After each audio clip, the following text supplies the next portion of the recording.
مولانا صاحب، امانت میں خیانت کرنا یہ کتنا بڑا جرم ہے؟ میرے نبی کا فرمان ہے، میں اپنے امتی سے ہر گناہ کی امید رکھتا ہوں لیکن دو کی امید نہیں رکھتا۔ ایک وہ جھوٹ نہیں بولے گا، ایک خیانت نہیں کرے گا، خائن نہیں ہوگا۔ خائن نہیں ہوگا۔ یہ اللہ کے نبی نے امید ظاہر کی۔ جنگ خندق میں ایک شہید لائے گئے تو نبی کے ساتھی ہیں، صحابی ہیں، شہید ہیں، تو سب صحابہ نے آپس میں کہا بھئی مبارک ہو اس کو جنت۔ تو آپ نے فرمایا تم یہ کہہ رہے ہو، میں تو کچھ اور دیکھ رہا ہوں۔ اس کے گلے میں آگ کی چادر لپٹی ہوئی ہے، مال غنیمت سے اس نے ایک چادر چرا لی تھی، بددیانتی کی تھی، وہ چادر آگ بن کر اس کے گلے میں لپٹی ہوئی ہے۔ تو خیانت پر تو کوئی چیز کام نہیں آئے گی۔ تو یہ جو 8 فروری اور 9 فروری 8 کا الیکشن، اور پھر 9 فروری کو کیا ہو گیا اور رات کو لوگ سوئے اور صبح بس مر کے ہی انشاءاللہ فیصلہ ہوگا۔ مرنا تو سب نے ہے نا، مرنا تو سب نے ہے۔ سعید ابن جبیر رحمہ اللہ آخری شخص تھے جی جس کو حجاج نے قتل کیا، آخری شخص تھے۔ اس کے بعد وہ کسی کو قتل نہیں کر سکا۔ اس کی حالت ہی وہ نہیں رہی کہ وہ قتل کر 40 دن بعد، 50 دن بعد مر گیا وہ۔ تو کہنے لگا تمہیں کیسے قتل کروں؟ اس سے پوچھ رہا ہے۔ پوچھ رہا ہے۔ تو فرمانے لگے جیسا تمہیں آخرت میں قتل ہونا پسند ہے ویسے تو مجھے قتل کر دے، جیسے تو مجھے قتل کرے گا ویسے تجھے وہاں قتل کیا جائے گا، تو جو تجھے پسند ہے وہ کر لے۔ تو جیسا کوئی ظلم کر رہا ہے ویسا آگے اس کے ساتھ معاملہ ہو جائے گا۔ یہ خیانت کے زمرے میں آئے گا یا نہیں آئے گا کہ لوگوں نے اعتماد کرتے ہوئے اپنا ووٹ کسی کے حق میں، اپنی رائے کسی کے حق میں دی ہو اور اس کی رائے کو تبدیل کر دیا جائے؟ یہ تو بہت بڑی خیانت، بہت بڑی خیانت۔ ساری دنیا میں ہم بدنام ہو گئے ہیں، کیا پلے رہے گا۔ زبردست خیانت۔ اس طرح پھر چل جاتی ہیں چیزیں، پھر نظام، نہیں چلے، ریاستیں۔ نہیں چلے۔ تو اللہ کے قانون کو چیلنج ہے نا، اللہ نے اس دنیا کو خود کنٹرول کیا ہوا ہے۔ بادشاہی اللہ کی ہے۔ للہ ملک السماوات والارض للہ الامر من قبل ومن بعد ان القوۃ للہ جمیعا قل اللہم مالک الملک۔ یہ ساری آیات بتاتی ہیں کہ یہاں شہنشاہی اللہ تعالیٰ کی ہے۔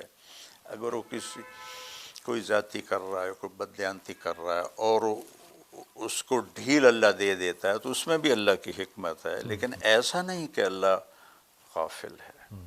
یہ تو نہیں ہو سکتا کہ شمر و حسین ایک کرسی پہ بیٹھے ہوں ہو سکتا، بروز محشر، یہ تو نہیں ہو سکتا۔ تو ایسے ہی۔ تو مولانا صاحب، ہم نے باہر تو بورڈ یہ لگا کے رکھا ہوا ہے کہ اس ملک میں ایک اسلامی جمہوریہ پاکستان رہتا ہے، اور اندر پھر ایک جمہوریت کا ایک نظام ہے، وہ ایک 5 سال کی مشق ہے، لوگ اس حق کا استعمال کرتے ہیں اور وہ رات کو کچھ اور ہو جاتا ہے۔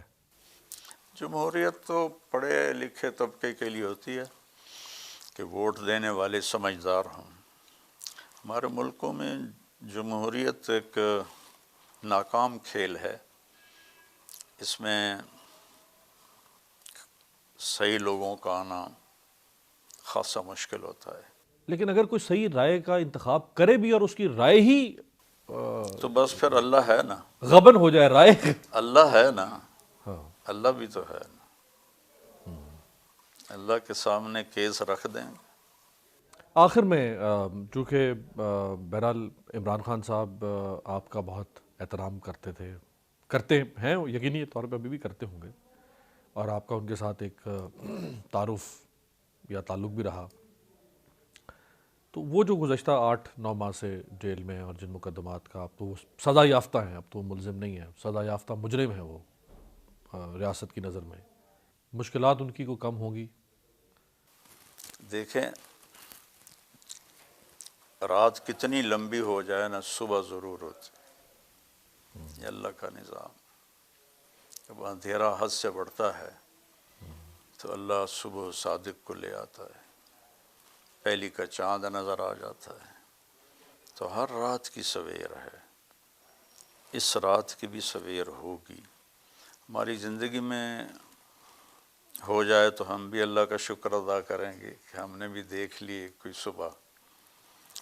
ہم چلے گئے تو صبح نے ضرور ہونا ہے، اور ظالموں نے اپنے انجام کو پہنچنا ہے.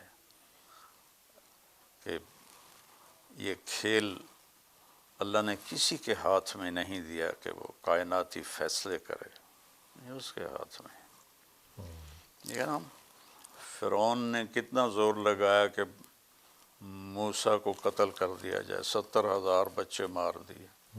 موسیٰ پیدا ہو کے رہا اور اس کے گھر میں ہی پل اس کے کے رہا. گھر میں پلا اور اس کے منہ سے نکلا یہی ہے میرا قاتل. نہیں مار سکا کہ اللہ کا غیبی نظام چل رہا تھا. غار ثور میں کوئی پردہ نہیں تھا، وہ سارے دروازے پہ کھڑے ہیں اور اللہ نے آگے اپنا پردہ ڈال دیا. ان کو نظر ہی نہیں آیا کہ اندر ہیں. نظر ہی نہیں آیا کہ اندر بیٹھے ہوئے. بلکہ امیہ بن خلف نے یا ابی بن خلف نے وہاں بیٹھ کر اندر پیشاب کیا تو آپ نے حضرت ابوبکر سے فرمایا دیکھو اگر یہ ہمیں دیکھ رہا ہوتا تو یہ پیشاب کر رہا ہوتا. ہماری قوم میں چونکہ خیانت بہت چھوٹی سطح سے چلتی ہے اور اوپر بادشاہوں تک جاتی ہے. ریڑھی والا بھی خیانت کر رہا ہے، گلے ہوئے پھل ڈال دیتا ہے. میں نے ایک ویڈیو دیکھی، مجھے ہنسی بھی آئی دکھ بھی ہوا. وہ ایک آدمی ریڑھی سے آم لے رہا ہے تو وہ ریڑھی والے نے ایسے کیا ہوا ہے شاپر، تو اس کو آم دیتا ہے تو وہ آم لے کر شاپر سے گزار کر ریڑھی پہ ڈال دیتا ہے اور خود جلدی سے ایک چھوٹا آم اٹھا کے اس میں ڈال دیتا ہے. ایک آم اس کا چنا ہوا، اس نے شاپر میں نہیں ڈالا. جو ایک آم پہ بھی اپنے آپ کو اور اپنے ایمان کو یا اپنے اصولوں کو اگر کمپرومائز کر جائے انسان، تو جیسے آپ نے کہا نیچے سے لے کے اوپر حکمرانوں تک